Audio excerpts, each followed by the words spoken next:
I was trying to work out how to introduce Kath, because, to be honest, I'd be here all day if I was going to explain the amazingly wonderful things that she has started or works on. There is a write-up in your program, so please do have a look at that. She is leading Sustain, which she called the equivalent of Nourish, but down in England, and she's come to give a bit of her experience, to share some ideas, and who knows, maybe even take some back with you. And without further ado, it's Kath Dalmeny. Thank you.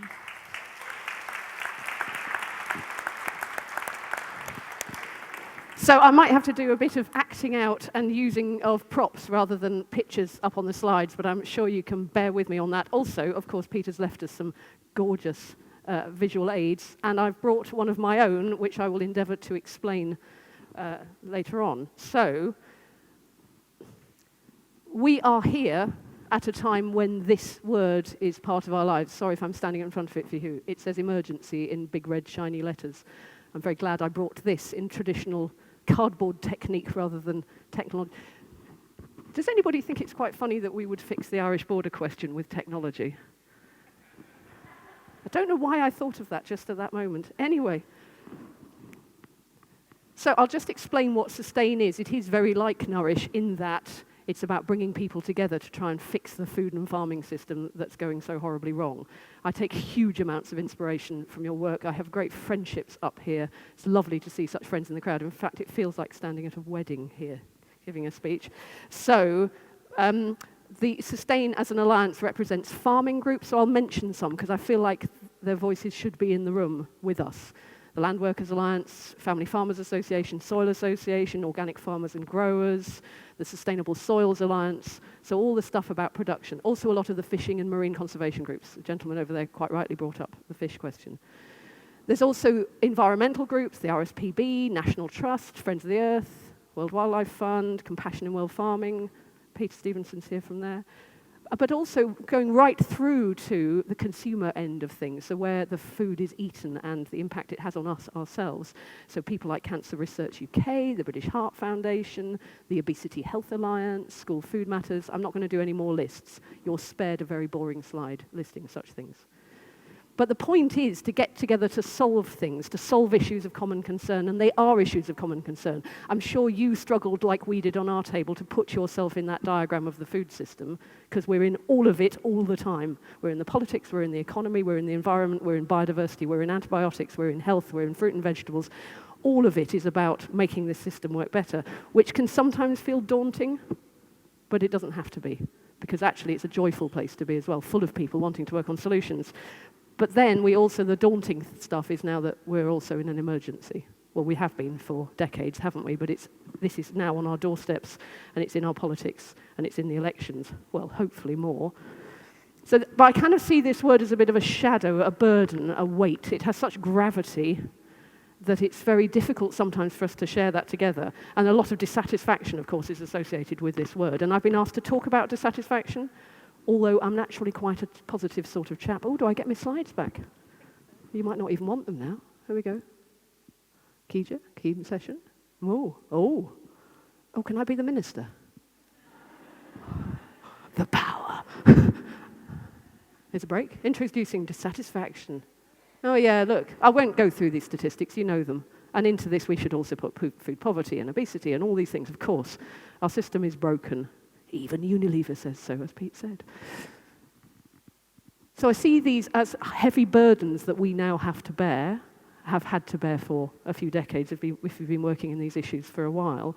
There's a gravity about them. But the word gravity I quite like because the good thing about gravity is it holds us to the earth and it draws us together. So whilst these can seem very serious and disempowering, I think that we should also treat it as an opportunity to rise to the occasion, and what an occasion it is. So, oh my goodness, something's gone wrong in my transfer. Underneath all of these words is the word dissatisfaction written in big red letters. So it looks a bit like that on my slide. So, dissatisfaction, big red letters. It's not a very nice word. Well, it sort of is. There's a lovely lady on my table earlier who said, my head is all over the place. I think that's a very good characteristic of the time. But this word has got to do a lot of work for us if we think that it underpins action, motivation to do things. if it's going to fix white sliced loaves, if it's going to fix damaging dairy production, as Pete mentioned, if it's going to fix food banks, if it's going to fix the opportunity for there to be more crofts in Leith and everywhere else. So I'm going to bring up these words, and the reason they're in boxes is because they were going to appear in a really snazzy technological fix the Irish border question kind of way. Well, they're not. So anger, fear, and anxiety. What I did was a very non-scientific study, absolutely not scientific at all, based on a very small sample of me doing some research with some colleagues in the food movement. I just asked people what was their motivation for getting involved. So a bit like our question about what's your first experience of food, what's actually your motivation? Because I think the word motivation is really, really interesting. Motivation carries in it the sense of movement, the sense of being energized, the sense of caring. And all of those things are emotional words. They're not technical words or logical words. They're not about this thing. They're about this thing, belly, where we put our food. So anger and fear and anxiety came up quite a lot, because I was also asking people who share our building. Extinction Rebellion has recently, their headquarters have recently moved into the same building with us. So we're hanging out at tea time with a lot of people who are also engaged in that form of the movement, including the chap who dresses up as broccoli, which always entertains me when I'm having a cup of tea and somebody walks past in a broccoli costume. I really enjoy that. So anger, fear, and anxiety was some of what is obviously driving the climate response. And there's also a lot of people who I got a lot of feedback saying compassion and fairness and morality. So my cousin runs the One World shop in Edinburgh, and I was asking her about her motivation for getting involved in the fair trade movement 20 or 30 years ago. A lot of it was about fairness, which is a fundamental word. It comes from here. I love the fact we're among musical pipes here as well that can make a really big noise. Compassion, when expressed, comes out as a really big movement, like the fair trade movement. But then people can also be motivated by frustration, which is a really difficult word, a sense of frustration, not having the agency to act when they see that something's wrong, being stuck somewhere and feeling perhaps angry, perhaps grief for their own power. Issues about power come out a lot. And then possibly a more positive framing of that word, which is determination to do something about it. But to be able to do so, you have to have the agency to be able to act. And I think it is networks like Nourish and all your wonderful organisations start to hear about some of the work people are doing locally on food growing, helping people with mental health problems, on making great bread, about all the things that people are doing locally to make that happen. That is about having agency and taking action in a way that makes sense. If I had my time again in doing these slides, I would have another slide now that said these 4 words: friendship, love, joy, and passion. Because I don't think dissatisfaction, actually I'm not much into equations of how to change the world, I have to admit on the stage here, even though I'm using one to talk about stuff, is that actually a lot of motivation also comes from joy in growing food, joy in connecting with people, trading with people. I always get very moved by the moment in the farmers market that I helped to run in London, at that moment of transaction. It's not about the money, it's about the connection with people. We all talk about reconnecting with our food. It's quite an emotional underpinning. One of the sentences I love in the food movement is about reconnecting with food. Everybody uses it, but it could take a lifetime to unpack what that actually means. And everybody would have a slightly different nuanced story of what reconnecting with our food would be. So I wanted to share with you 2 slides, and I'm glad I don't have to act these out, which is, I wanted to share, it's quite a personal story of what really, really motivates me. Because actually, once you talk about emotions, I can't speak for your emotions or what you should feel or how we should engage those emotions. We can only recognize them and work with them. So this is a technical slide that motivated me to act, to turn dissatisfaction into anger and then into doing something about it in the way that we can. So this is the biomass of tablefish. Tablefish basically is the fish you eat rather than the fish we can't eat. And it shows the tons per kilometre squared back in 1900. You know what the next slide will show is how much less there is. Spoiler alert. So I'm not trying to shock anybody, but I will now shock you with what it does look like 100 years later. So let's go back to that, because into that, actually it's not the data that shocks us, is it? It's the change. But it's also, when you look at that map, I'm a great friend of a lady called Carolyn Steele, who wrote the book Hungry City. And she's a wonderful writer and a wonderful person. But she would not talk to me about the data when I showed her this. She talked about the communities who live on the coasts, the markets that grow up around coasts, the food cultures, the terroirs that she talks about in the slow food movement, the kinds of food cultures that then grow up. Look at all this red stuff down the side of Spain, Portugal, France. There's no wonder there's fantastic seafood culture in those places, and markets that are virtually on the beach, so that people are bringing in abundance from the sea in order to eat well, and sharing foods like paellas, beautiful dishes that are part of culture, because it's just there for the taking at the time.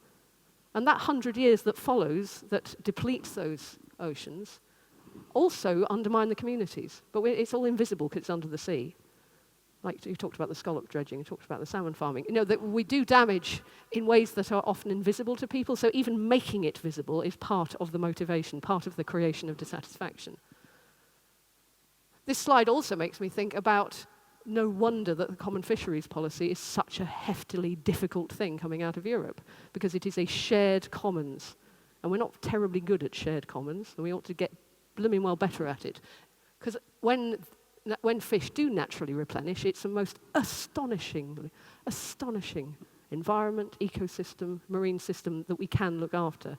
So what this motivated me to do, I happened to be in a position where I sat on a catering committee at the time, because life just bungee jumps you into situations. There isn't much of a plan, actually, some of the times, although we need one now, you're quite right. Happened to be on the committee for the London 2012 Olympics. Apologies for talking about London in Edinburgh. Edinburgh's better. There we are. You might have noticed from my name Dalmeny that my heritage is in this part of the world. So sitting on a catering committee, I thought, well, what can we do? You know, it's a sporting event, lots of people are going to run around tracks and throw things, fantastic, but what are they going to eat when they come here? So we used it as an opportunity to say, let's have the best sustainable fish policy that any large games has ever had. Blah, blah, blah, games comes and goes. But the big catering companies that we were talking to adopted sustainable fish policies because we'd won a fish policy there. But you don't stop with one little win, you have to keep on going. So we've been trying to persuade ever since catering companies of large and small chefs to use sustainable fish. What is sustainable fish? I'll talk to you after all the technical details. The nerdism of that is here too. We have to get quite into the detail.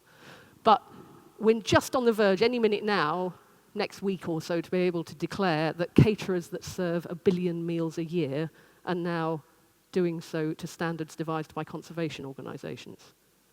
And all of that came from looking at these things and being motivated to act. All of that came from the kinds of conversations that one has with people who care about fishing communities.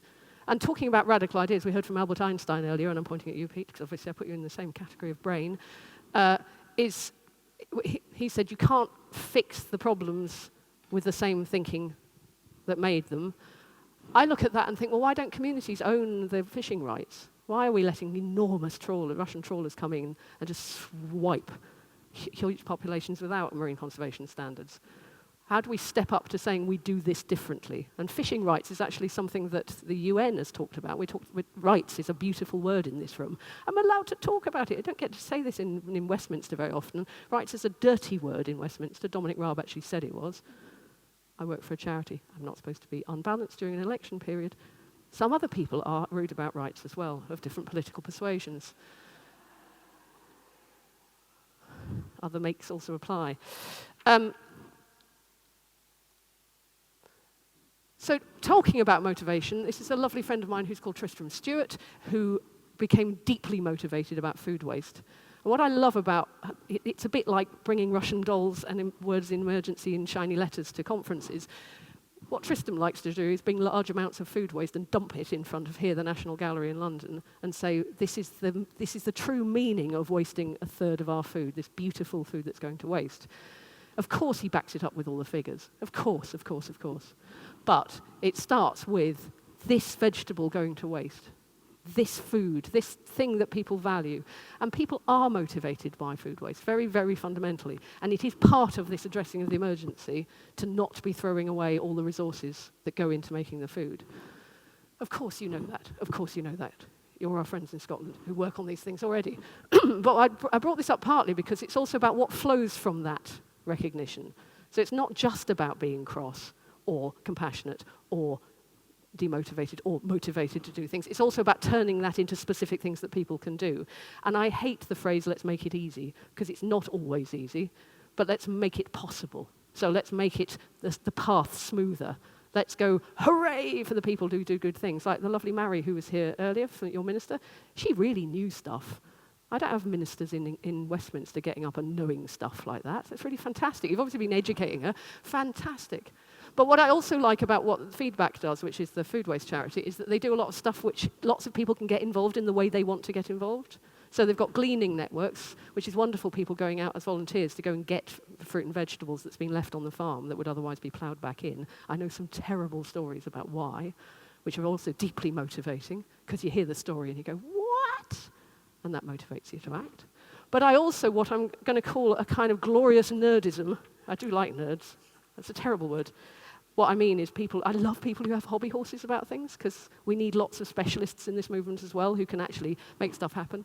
So I have a boring term like supply chain accountability on this slide. I think people can get deeply motivated about supply chain accountability. And it's about what you were talking about, turning it into legislation, fines, mandatory reporting standards. There's somebody in this movement who really cares about that enough to go on about it all the time, and we need to amplify that. We as a movement can amplify the people who want to get into that glorious detail. What do we want? Nitrogen balance sheets. When do we want them phased in over a sensible amount of time? But we will also, waste is an easy one to talk about because people are motivated about to fix the problem. We also will need to talk about livestock, and livestock's a really hard question. It raises the kinds of emotions that end up in people having battles. It raises emotions where people can't hear each other anymore. So I'm not saying that I know what the solution is to the whole meat, dairy, livestock thing. I do know that we shouldn't replace it with unsustainable fish, because we have to do this in the round, and it's a climate and nature emergency, not just a climate emergency.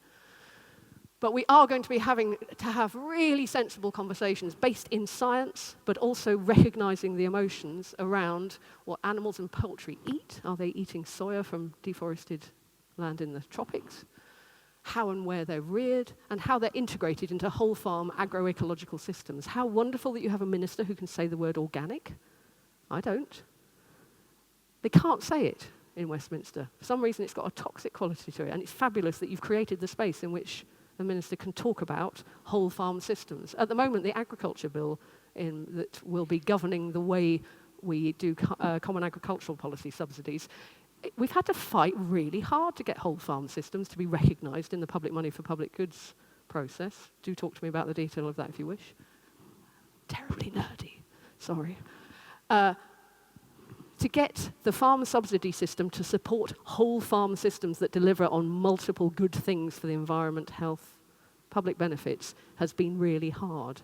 And I fail to understand why, but we'll do our darndest to make sure that that's not true. And now there is an organic group that's managed to get into DEFRA now to talk about that again, which is helpful. But it always feels like you're about to win something, it gets taken away. I totally agree with Peter Stevenson from Compassion, by the way, that the Good Food Nation bill has to say on the front what the purpose is, because otherwise you could be given to a bunch of numpties later on. That's a technical term, numpties. A bunch of numpties later on in history. You might have nice people now who are doing it quite well and you feel, hooray, that's a success. But unless it is in law what the purposes of this Good Food Nation bill is, then you can't hold people to account later on for making sure that whole farm systems stay in, for example, and so much more. I wanted to introduce you to some of the people why I put joy, passion, and love on the screen. So this is a photograph from this June of the Sustainable Food Cities Conference. Some of the people who are here, probably you can see yourselves in the picture. I want to apologise for the person who can't spell Barnsley.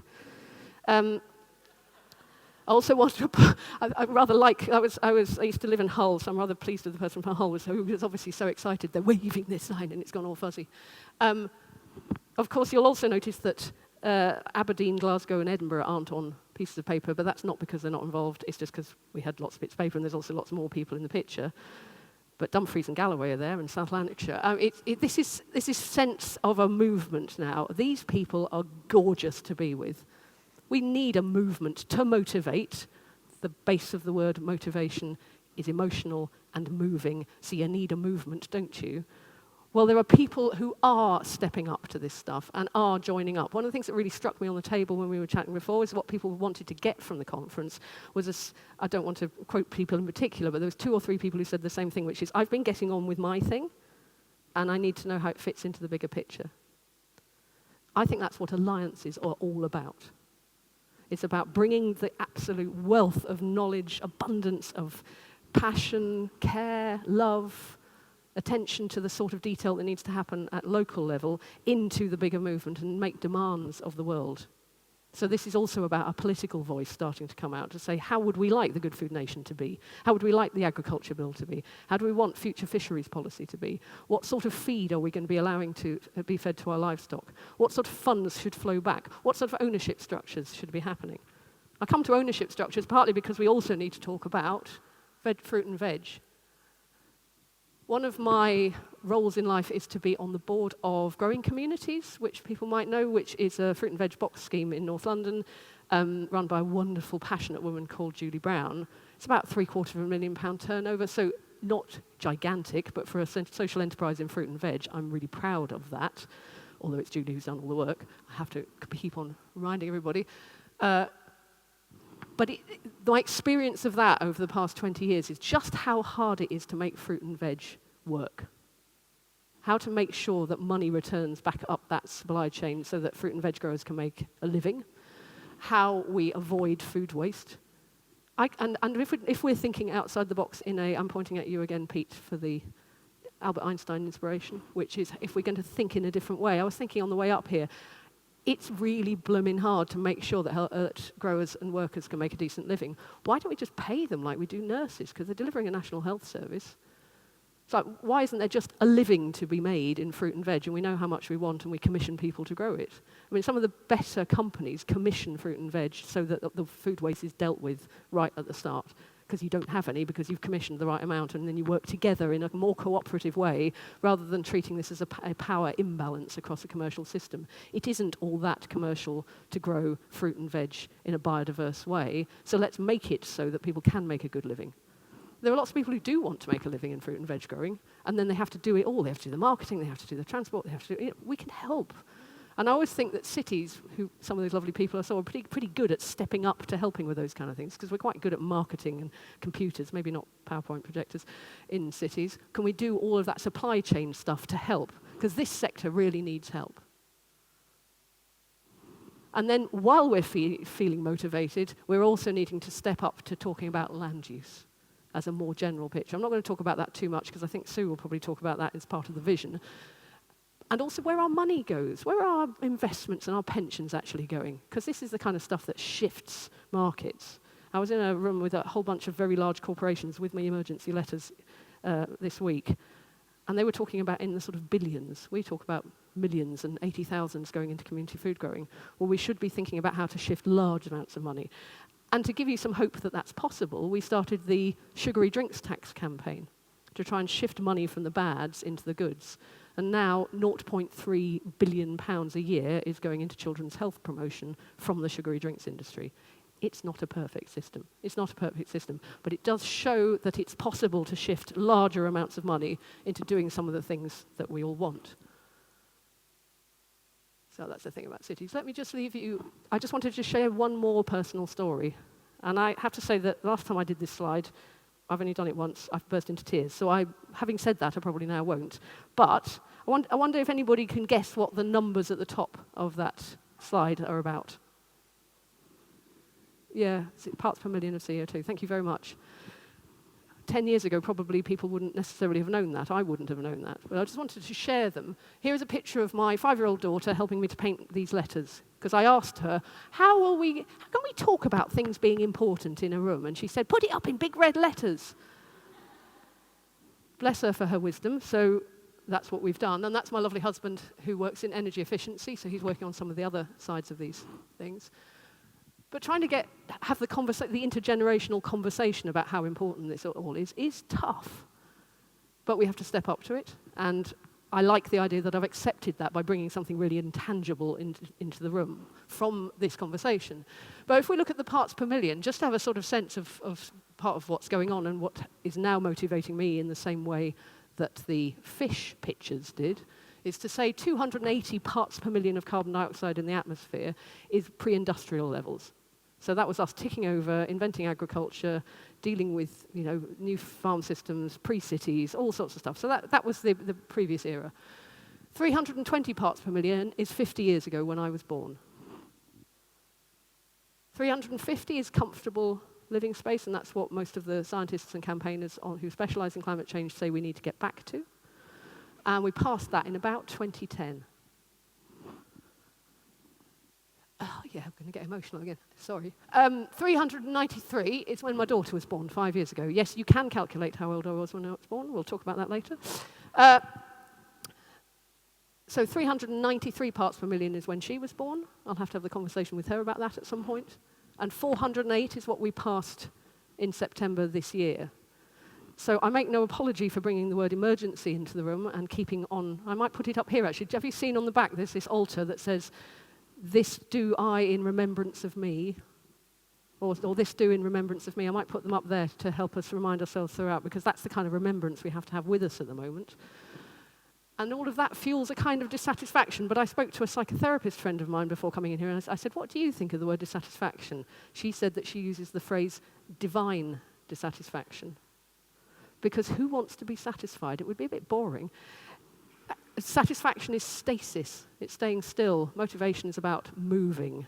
Being dissatisfied also means that we're doing stuff together and saying we can make things better. So I would welcome the idea of embracing that dissatisfaction and using it to good effect. Thank you very much.